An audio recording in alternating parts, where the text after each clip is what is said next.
Good morning student. बच्चों, हम Hindi literature का पाठ 3 पढ़ेंगे और पाठ का नाम है कवि रामचंद्र नारायण जी द्विवेदी। और इनका जो ये है सर टाइटल ऐसे ही लगाते थे, प्रदीप। ठीक है, इन्होंने अपना उपनाम एक जोड़ लिया था, प्रदीप। ये बच्चे फिल्मों में गाना लिखते थे, बहुत अच्छे गीतकार थे ये। तो देखिए, और कवि भी थे दोनों, और बचपन से ही ये साहित्य रचना करते थे। कविता करने का इन्हें शौक था। देशभक्ति की भावना से ओतप्रोत गीतों के रचयिता रामचंद्र नारायण जी द्विवेदी अर्थात प्रदीप के नाम को किसी प्रकार के परिचय की आवश्यकता नहीं है। यह उसी गीतकार और कवि का नाम है जो पिछले 6-7 दशकों से, दशकों मतलब 60-70 सालों से, 6-7 दशक, एक दशक का मतलब 10 साल से प्रदीप के नाम से विख्यात है। हिंदी साहित्य शिरोमणि कवि रामचंद्र नारायण जी द्विवेदी का जन्म उज्जैन के मध्य प्रदेश के निकट बड़नगर नामक शहर में 6 फरवरी 1915 को हुआ था। एक मध्यम वर्गीय ब्राह्मण परिवार में जन्मे इस महान भारतीय कवि एवं गीतकार की प्रारंभिक शिक्षा से लेकर लखनऊ विश्वविद्यालय से स्नातक मतलब BA BSc या BCom, तो जो बैचलर ऑफ की डिग्री होती है उसी को स्नातक कहते हैं, की शिक्षा तक की यात्रा के बीच कभी भी ऐसा कोई क्षण नहीं आया कि जब उनके अंदर छिपे कवि का कविता लेखन के प्रति अनुराग थोड़ा सा भी कम हुआ हो। जब भी वे कहीं कवि सम्मेलनों में जाते, अपने अनूठे कविता पाठ से श्रोताओं को मंत्रमुग्ध कर देते। कुछ समय तक तो सब कुछ इसी प्रकार चलता रहा, परंतु शीघ्र ही रामचंद्र नारायण जी द्विवेदी ने प्रदीप के नाम से कविता लेखन प्रारंभ कर दिया। 1939 में लखनऊ विश्वविद्यालय से स्नातक की परीक्षा उत्तीर्ण करने के बाद शिक्षक बनाने के लिए उन्होंने एक शिक्षा पाठ्यक्रम में प्रवेश लेने का निर्णय ले लिया, जैसे B.Ed या BTC ये सब होता है ना, वो। शीघ्र ही उन्हें मुंबई में आयोजित, पहले मुंबई था नाम, अब मुंबई हो गया है, एक कवि सम्मेलन में भाग लेने के लिए आमंत्रित किया गया। और देखते ही देखते उन्हें हिमांशु राय ने हिंदी फिल्म कंगन के लिए अनुबंधित कर लिया। हिमांशु राय बच्चे ये प्रोड्यूसर थे, फिल्म प्रोड्यूसर, हाँ, या डायरेक्टर रहे होंगे, जिसमें देविका रानी और अशोक कुमार ने भूमिका निभाई थी। कवि प्रदीप के लिए यह बहुत गौरव की बात थी। इस फिल्म के लिए इन्होंने 4 गीत लिखे, जिनमें से 3 गीतों का गायन उन्होंने स्वयं किया। इस फिल्म के तुरंत बाद उन्हें फिल्म बंधन के गीत लिखने का अवसर उस समय मिला जब देश स्वतंत्रता प्राप्ति के लक्ष्य के बिल्कुल निकट था। यद्यपि कवि प्रदीप की पहचान 1940 में रिलीज हुई फिल्म बंधन से बनी, परंतु 1943 में स्वर्ण जयंती हिट फिल्म किस्मत के गीत दूर हटो ऐ दुनिया वालों हिंदुस्तान हमारा है ने उन्हें देशभक्ति गीतों के रचनाकारों की श्रेणी में सर्वोच्च स्थान पर आसीन कर दिया। उनके इस गीत में निहित संदेश से कुपित होकर तत्कालीन ब्रिटिश सरकार ने उनकी गिरफ्तारी के आदेश जारी कर दिए। अतः अपनी गिरफ्तारी से बचने के लिए कविवर प्रदीप को लंबे समय तक भूमिगत रहना पड़ा। 5 दशकों के अपने कार्यकाल में प्रदीप ने 71 फिल्मों में 71 फिल्मों के लिए लगभग 1700 गीत लिखे। उनके गीतों में देशभक्ति के गीतों की प्रधानता रही है।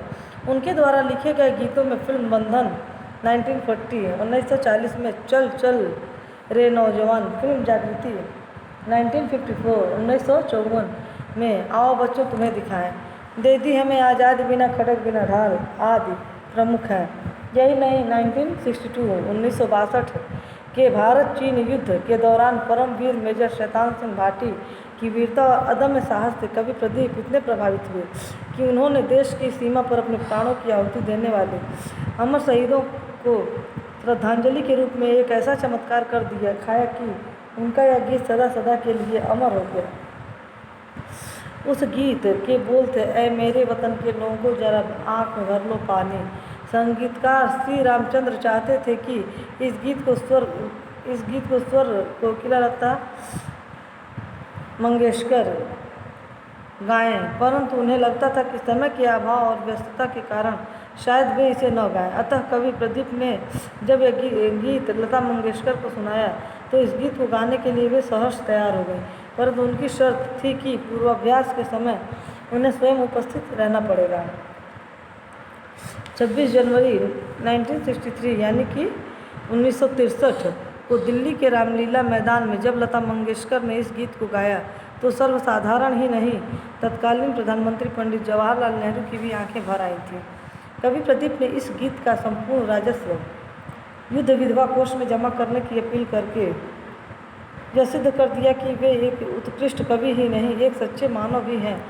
युद्ध विधवा कोष मतलब जो हमारे देश के 1962 में या 62 में चाइना से जब वार हुआ था और हमारे हिंदुस्तान से, भारत से, तो जो उस समय के मरे थे वहाँ पर भी शहीद हुए थे लोग सीमा बॉर्डर पर चीन से लड़ते समय, तो जो उनकी पत्नियाँ थीं उनको युद्ध विधवा कहा गया था।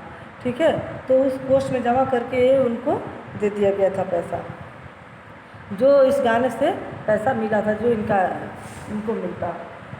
कविवर जो प्रदीप जी थे, सफलता व लोकप्रियता का रसास्वादन करने वाले कवि प्रदीप की लेखनी ने क्षण भर भी विराम नहीं किया। उसने तो कुछ और ही ठान रखा था। उनके गीत लोगों के हृदयों पर ऐसे छाप छोड़ देते थे कि उनके गीतों को सुनने के लिए श्रोताओं के कदम बार बार उन्हें सिनेमा हॉल तक ले जाते। भाषा की सौम्यता, सरलता और घटनाक्रम का सटीक चित्रण प्रदीप जी की लेखनी की विशेषता थी। सरल भाषा व सरल शब्दों के प्रयोग के कारण ही वे श्रोताओं के परम प्रिय बन गए। अब तो एक से बढ़कर एक लोकप्रिय गीतों का क्रम ऐसा शुरू हुआ कि लोग यह सोचने पर मजबूर हो गए कि कवि प्रदीप का कौन सा गीत अच्छा है और कौन सा उससे भी अच्छा है। वास्तव में उनके किसी भी गीत की तुलना किसी अन्य गीत से करना कठिन ही नहीं, असंभव है। 1960 के दशक में बहुत से भारतीयों पर पश्चिमी संगीत हावी हो चुका था। ऐसे समय में फिल्म निर्माताओं का रुझान भी उसी ओर होने लगा था, परंतु कवि प्रदीप ने हार नहीं मानी।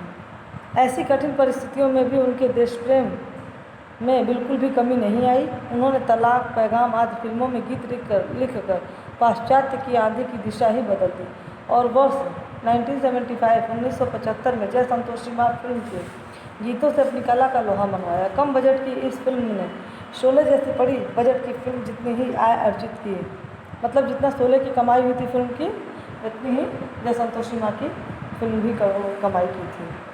यह प्रदीप जी के गीतों का ही प्रभाव नहीं तो और क्या था कि फिल्म में गीत आते ही बहुत सी महिलाओं को संतोषी माँ की पूजा करते हुए पाया जाता था। इसी फिल्म में एक गीत यहाँ वहाँ मत पूछो कहाँ कहाँ के पार्श्व गायन के लिए प्रदीप जी को बंगाल फिल्म जर्नलिस्ट एसोसिएशन ने सर्वश्रेष्ठ पार्श्व गायक के पुरस्कार से सम्मानित किया। यदि प्रदीप जी की लोकप्रिय कृतियों अथवा गीतों की सूची बनाई जाए तो वह काफ़ी लंबी होगी, परंतु फिर भी उनकी कुछ रचनाएं इस प्रकार हैं। ऐ मेरे वतन के लोगों, चनाचोर गरम बाबू बंधन फिल्म, मेरे बिछड़े हुए साथी झूला फिल्म, घर घर में दिवाली है, मेरे घर में अंधेरा किस्मत, ऊपर गगन विशाल, मशाल फिल्म का, कितना बदल गया इंसान नास्तिक फिल्म का, हम लाए हैं तूफान से जागृति फिल्म, आओ बच्चों तुम्हें दिखाएं जागृति फिल्म से है गाना, दूसरों का दुखड़ा दूर करने वाले दशहरा फिल्म, कोई लाख करे चतुराई चंडी पूजा, बिगुल बज रहा आज़ादी का तलाक फिल्म से, इंसान का इंसान से हो भाईचारा पैगाम, टूट गई है माला हरिश्चंद्र तारामती, चल अकेला संबंध फिल्म, सुख दुख दोनों रहते कभी धूप कभी छाँव, यहाँ वहाँ जहाँ तहाँ जय संतोषी माँ, चल चल रे नौजवान बंधन फिल्म, खींचो कमान खींचो अनजान, दूर हटो है दुनिया वालों हिंदुस्तान हमारा है, किस्मत अब तेरे सिवा कौन मेरा किस्मत, आज एशिया के लोगों का काफिला चला, काफिला फिल्म से, साबरमती के संत जागृति फिल्म, चलो चले माँ जागृति फिल्म, तेरे द्वार खड़ा भगवान वामन अवतार, पिंजरे के पंछी रे नागमणि फिल्म, नई उम्र की कलियों तुमको देख रही दुनिया सारी तलाक फिल्म, मुखड़ा देख ले प्राणी दो बहन, आज के इस इंसान को ये क्या हो गया, अमर रहे ये प्यार, भारत के लिए भगवान का एक वरदान है गंगा, हर हर गंगे फिल्म, अंधेरे में जो बैठे हैं संबंध, मैं तो आरती उतारूं रे जय जय जय संतोषी माँ, हे मारुति सारी राम कथा का सार बजरंगबली फिल्म से। यद्यपि हिंदी फिल्म जगत को दिए गए योगदान के लिए प्रदीप जी को बहुत से पुरस्कारों से सम्मानित किया गया, परंतु 1961 में संगीत नाट्य अकादमी द्वारा पुरस्कृत किया गया और 1997 में दिया गया दादा साहब फाल्के पुरस्कार। उनमें विशेषण, फिल्मी दुनिया में दादा साहब फाल्के पुरस्कार सबसे बड़ा होता है। अपने जीवन काल के अंतिम कुछ महीनों में राष्ट्रकवि प्रदीप काफ़ी बीमार रहे और 11 दिसंबर 1998 यानी से 1998 को लगभग 83 वर्ष की आयु पूर्ण करके वे इस नश्वर संसार से सदा के लिए विदा हो गए। साहित्य के उत्थान के लिए समर्पित अपने पिता की आत्मा की तृप्ति के लिए उनकी दोनों पुत्रियों ने कवि प्रदीप सम्मान की शुरुआत की है। बच्चों, ये आपका पाठ पूरा हुआ। अब आपको जो कॉपी में लिखना होगा, चलिए बता दें। लिखिएगा पार्ट 3 और पाठ का नाम है कवि रामचंद्र नारायण जी द्विवेदी और ब्रैकेट में वो इन्वर्टर कॉमा लगा दीजिएगा प्रदीप। और उसके बाद एक तरफ शब्द एक तरफ अर्थ लिख करके शब्द अर्थ लिख लीजिएगा। और चलिए अभ्यास कार्य बता रहे हैं, जो कॉपी में लिखना होगा लिख लीजिएगा, बताएंगे वही लिखिएगा। सही उत्तर पर सही का चिन्ह लगाना है। प्रदीप जी का पूरा नाम रामचंद्र नारायण जी द्विवेदी। प्रदीप जी का जन्म स्थान मध्य प्रदेश। प्रदीप जी ने स्नातक की पढ़ाई लखनऊ विश्वविद्यालय। प्रदीप जी को दादा साहब पुरस्कार 1997। फिर देखिए, संकेत के आधार पर वर्ग पहली पूर्ण कीजिए।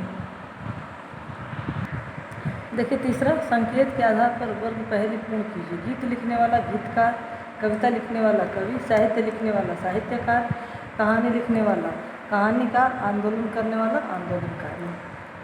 अब इसको ये अपने अभ्यास पुस्तिका में लिखना है, ये आपको लिख लीजिएगा लेसन पढ़ करके।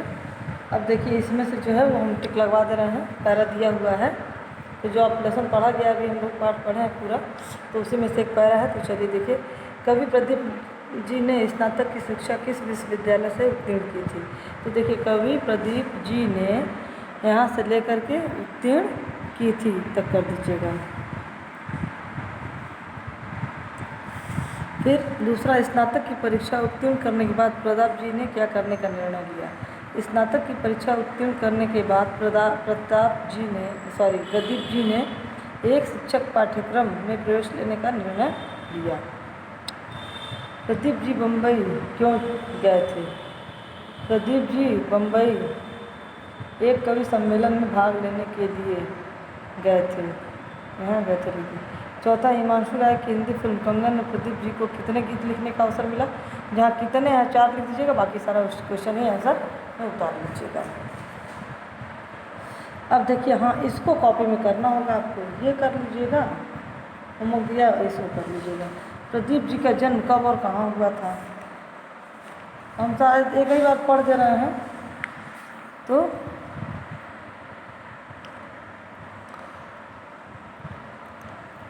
हाँ देखिए 5 क्वेश्चन देख लीजिए बच्चों, आप लोग क्वेश्चन देख लीजिएगा और उसका आंसर हम बता दे रहे हैं। पहले दूसरे का आंसर देखिए। पहला देखिए, हिंदी साहित्य शिरोमणि कवि रामचंद्र नारायण जी, मतलब यहाँ से लेके यहाँ तक पहला हो जाएगा, ठीक। और दूसरा उनका पूरा नाम पूछ रहा है, तो यहाँ रामचंद्र नारायण जी द्विवेदी लिख लीजिएगा। प्रदीप जी का वास्तविक नाम रामचंद्र नारायण जी द्विवेदी था। और पहले का पूरा यहाँ से यहाँ तक लिख दीजिएगा, दूसरे का बस इतना ही होगा और बाकी क्वेश्चन सही ले लीजिएगा जितना हमने निशान लगाया। प्रदीप जी को दादा साहब पुरस्कार कब मिला? तो 1997 में। प्रदीप जी को दादा साहब पुरस्कार कब की जगह वर्ष 1997 में मिला, लिख लीजिएगा, हो गया। चौथा क्या है? प्रदीप जी द्वारा फिल्मी गीत लेखन की शुरुआत कब और कैसे हुई? चौथा देखिए, ये है, यहाँ से लेकर के और यहाँ तक लिख लीजिएगा। पेज 21 पे 1939 से लेकर भूमिका निभाई थी। और 5वां, प्रदीप जी के निधन के बाद किस पुरस्कार की स्थापना की गई? पहले क्वेश्चन से इतना ले लीजिएगा। प्रदीप जी के निधन के बाद किस मत लिखिएगा? साहित्य के उत्थान के लिए समर्पित, यहाँ से लेकर यहाँ तक शुरुआत की है। बस ये हो गया क्वेश्चन से। इसको कॉपी में कर लीजिएगा और इसको कर लीजिएगा। बाकी और एक्सरसाइज में शब्द और इसको भी नहीं करना है।